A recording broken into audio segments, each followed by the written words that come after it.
Hey guys, it's me again, Generate, and welcome back to my channel to another day and of course another vlog. And for today's discussion, I will be talking about one of the topics in anthropology which is entitled gender hierarchies. So please watch and learn. Gender hierarchies.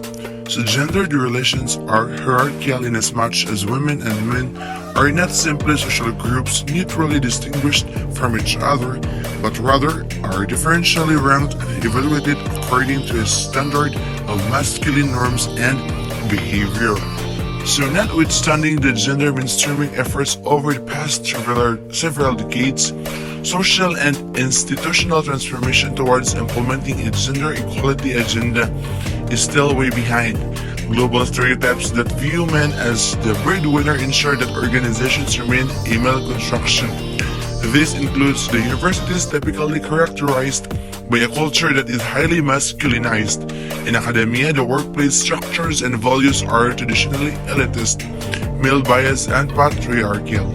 Over the past few years, the increased access to an achievement by women in higher education has been used to suggest that gender inequality in higher education is no longer an issue. Rather, it is believed that there is a feminization of higher education and that of the culture. However, the underrepresentation of women at professional and senior levels suggests that universities continue to be essentially masculine. Gender stratification. So the word gender stratification refers to the social ranking where men typically inhabit higher statuses than women. Often the terms gender inequality and gender stratification are used interchangeably. So there are a variety of approaches to the study of gender stratification. Most of the research in this area focuses on the differences between men's and women's life circumstances, broadly defined. So scholarly debates focus on which dimensions of inequalities are most relevant at the level at which inequalities are generated and maintained. For example, like the individual, couple, family, group, or societal level. So researchers have been challenged to explore gender, race, and class inequalities from an intersectional perspective rather than treating gender as independent of race and class. There is little acknowledgement of the heteronormativity that is present in gender stratification research. Perhaps that will change once data regarding sexual orientation, gender identity, and gender expression becomes more widely available. Gender differences and hierarchies. So gender differences are defined as biological differences between sexes. However, this review explores how perceived differences may be culturally reinforced gendered behavior that occur within supervision as opposed to actual biological differences among sexes. So additionally, literature supports that gender differences in supervision are minimal, reflecting more similarities between genders. In the present review, research on gender differences and clinical supervision are examined. Further, a brief overview of the language theory is presented to explore how gender differences are defined in supervision and whether they actually exist. There are differences between men and women, but most scientific studies show that gender differences in psychological characteristics are small. Men and women do not have radically different brains, personality traits, cognitive skills, or behaviors. So there are some differences on average, but men and women are not the black versus white opposite that many people believe. Gender variance. Gender variance or gender non-conformity is behavior or gender expression by an individual that does not match masculine or feminine gender norms.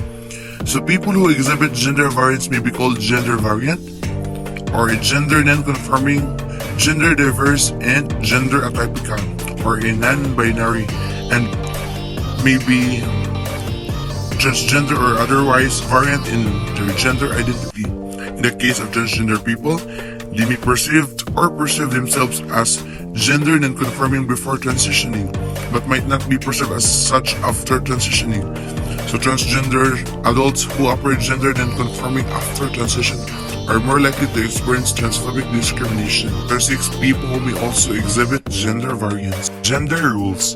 A gender rule, also known as a sex rule, is a social rule encompassing a range of behaviors and attitudes that are generally considered acceptable, appropriate, or desirable for a person based on that person's biological or perceived sex. So what are gender roles? So gender roles in society means how we expected to act, speak, dress, groom, and conduct ourselves based upon our assigned sex. For example, girls and women are generally expected to dress in typically feminine ways and be polite, accommodating, and nurturing.